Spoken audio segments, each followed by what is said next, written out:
AI వల్ల jobs వస్తాయా పోతాయా? జనరల్గా ఏంటి అంటే రీసెంట్గా మనం మాట్లాడుకుంటే మైక్రోసాఫ్ట్, ఉబెర్. మైక్రోసాఫ్ట్ అయితే డైరెక్ట్ క్లౌడ్ ఏఐ ఇది ఏదైతే ఉందో దాన్ని వాడొద్దు అని చెప్పి చాలా క్లారిటీగా స్ట్రిక్ట్గా వాళ్ళ ఎంప్లాయీస్ అందరికీ చెప్పింది. దాంతోపాటు ఉబెర్ కంపెనీ సంవత్సరం మొత్తంలో దాదాపు వాళ్ళ బడ్జెట్ మొత్తం 4 monthsలోనే కంప్లీట్ అయింది. అంటే ఆల్మోస్ట్ 4 నెలల్లో 4,000 కోట్ల పైన డబ్బులు అనేది ఖర్చు అయింది. దేనివల్ల? ఏఐ వల్ల. అంటే ఇక్కడ చాలా మంది రీసెంట్గా మనం మాట్లాడుతూ ఏఐ వచ్చేసింది, ఇంకా జనాలతో అవసరం లేదు, ఏఐ వచ్చేసింది, మేము రీప్లేస్ చేస్తున్నాం. ఇక్కడ ఏంటంటే కంపెనీ యొక్క ఒక హైప్ క్రియేట్ చేసుకుని కంపెనీ యొక్క ఈ స్టాక్ మార్కెట్ కానీ కంపెనీ యొక్క వాల్యూ పెంచుకునే అందుకు మేము ఏఐ షిఫ్ట్ అవుతున్నాం అంతమంది తీసేసాం ఇంతమంది తీసేసామని క్లయింట్స్ దగ్గర నుంచి ఇంకా బిల్లింగ్ చేసుకుంటూ ఇంకా వాళ్ళు ఎఫిషియెంట్గా పనిచేస్తామని ఒక ఫేక్ హైప్ని ఏదైతే క్రియేట్ చేసావో అదంతా పటాపంచలు అయిపోయింది. ఇప్పుడు చాలా క్లారిటీగా already Deloitte company almost AI చేసిన తప్పిదం వల్ల ఆల్మోస్ట్ కొన్ని వేల కోట్లు లాస్ వచ్చింది. అంటే చాలా పెద్ద కాంట్రాక్ట్ లాస్ అయింది డెలాయిట్ కంపెనీ. దాంతోపాటు ప్యారలల్ స్పేస్లో చాలా వరకు ఇలా జరుగుతూ ఉన్నాయి.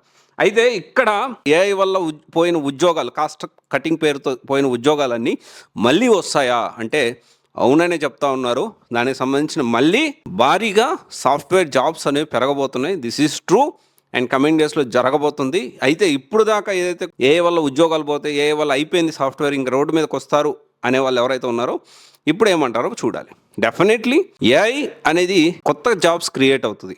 ఉన్న జాబ్స్ కొంతవరకు ఆటోమేట్ చేసేదానికి అవకాశం ఉంది, కానీ కంప్లీట్గా ఏఐ ఎప్పటికీ హ్యూమన్స్ని రీప్లేస్ చేయలేదు. సో మీరైతే సాఫ్ట్వేర్ కోర్స్ నేర్చుకుంటున్నారో ప్లీజ్ కంటిన్యూ విత్ దట్. జాగ్రత్త ప్లాన్ చేసుకోండి. All the best.